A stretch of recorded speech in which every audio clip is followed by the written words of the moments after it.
রেস্টুরেন্টে যে ডাল মাখানি খেয়ে মনে হয় এত ক্রিমি আর এত রিচ কিভাবে হয়। আজ ঠিক সেই টেস্টের ডাল মাখানি বানাবো বাড়িতেই। আর ভিডিও জুড়ে থাকবে কিছু ইন্টারেস্টিং ফ্যাক্টস, তাই ভিডিওটা কিন্তু শেষ পর্যন্ত দেখো। প্রথমে আমি রাজমা আর ব্ল্যাক উড়দ ডাল নিয়ে নিলাম। এইটাকে আমি সারা রাত সোক করে রাখবো। সোকিংয়ের পর দেখো আমি হাতে এরমভাবে নিয়ে ডালটাকে বেশ ভালো করে ঘষে ঘষে নেব। তাতে যদি ডালের কিছুটা খোসা উঠে যায় কোনো অসুবিধা নেই, কিন্তু দেখো ভালো করে ঘষে না নিলে ডালের যে এই কালো জল সেইটা কিন্তু বেরোবে না। এই কালো জলটা হচ্ছে ডালের নোংরা, এই জলটাকে ফেলে দিতে হবে। দুবার তিনবার ধোয়ার পর দেখো জলটা এবার আস্তে আস্তে পরিষ্কার হয়ে যাচ্ছে। এইবার আমি এই ডালটাকে প্রেসার কুকারে দিয়ে সেদ্ধ করব। উড়দ ডালের সাথে আমি রাজমা দিয়ে দিলাম। রাজমাটা অবশ্যই যেন চিত্রা রাজমা হয়। এই চিত্রা রাজমা খুব ক্রিমি একটা টেক্সচার নিয়ে আসবে। আর সঙ্গে আমি একটা বড় এলাচ দিয়ে দিলাম। এইবার পুরো ডালটাকে আমি ধিমে আঁচে সেদ্ধ করব। প্যানে রিফাইন্ড অয়েলের সাথে কিছুটা বাটার দিয়ে আমি জিঞ্জার গার্লিক পেস্টটাকে খুব ভালোভাবে কষিয়ে নিলাম। এরপরে আমি দিয়ে দিচ্ছি হচ্ছে কাশ্মীরি মির্চ পাউডার। এটাকেও খুব ভালোভাবে কষাতে হবে, কিন্তু পুরো কাজটাই কিন্তু আমাকে করতে হবে মিডিয়াম ফ্লেমে। এইবার টমেটো পিউরি দিয়ে পুরো মশলাটাকে আমি ভালোভাবে কষিয়ে নিচ্ছি।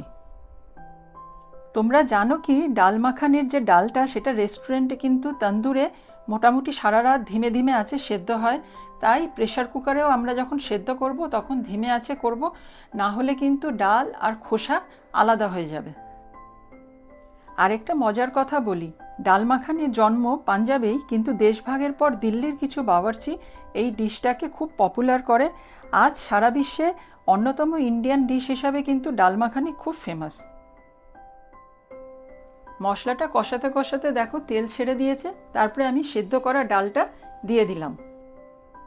একটা ম্যাশার দিয়ে ডালটাকে আমি ম্যাশ করছি, পেস্ট করছি না। কিন্তু এইভাবে ম্যাশ করলে ডালের যে স্টার্চ আছে সেটা বেরিয়ে এসে ডালটাকে কিন্তু থিক আর ক্রিমি করে দেবে।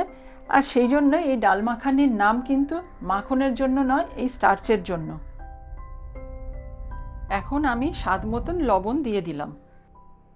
আরেকটা জিনিস, সাদা মাখন ডাল মাখানির স্বাদকে কিন্তু আরও বাড়িয়ে তোলে, একটা মিল্কি ফ্লেভার নিয়ে আসে ডাল মাখানিতে।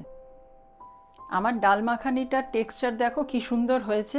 এবার আমি ওপর থেকে কিছুটা ফ্রেশ ক্রিম ছড়িয়ে দিলাম। এই পুরো রান্নাটাই যেন ধীমে ধীমে আঁচে হয়, তাহলেই কিন্তু এত সুন্দর টেক্সচার আসবে। এইবার কিছুটা বাটার, কসুরি মেথি আর কাশ্মীরি মির্চ পাউডার দিয়ে আমি একটা তড়কা বানাবো, যেটা আমি ডাল মাখানির ওপরে ছড়িয়ে দেব। দেখো আমার ডাল মাখানি একদম রেডি হয়ে গেছে। একটু বাটার আর ফ্রেশ ক্রিম দিয়ে গরম গরম নান, কুলচা, তন্দুরি রুটি বা জিরা রাইসের সঙ্গে কিন্তু বেশ ভালো লাগে। আর তোমরাও যদি এইভাবে ডাল মাখানি বানাও তাহলে দেখবে বাড়িতে বসেই প্রতিটা বাইটে পেয়ে যাচ্ছ রেস্টুরেন্টের মতন স্বাদ। ডাল মাখানির এই স্বাদ তোমার কেমন লাগলো কমেন্টে জানাতে কিন্তু ভুলো না। আর তোমার বাড়িতে কিসের সঙ্গে ডাল মাখানি খেতে সবাই ভালোবাসে সেটাও অবশ্য জানিও। আবার আসবো, আজ চলি।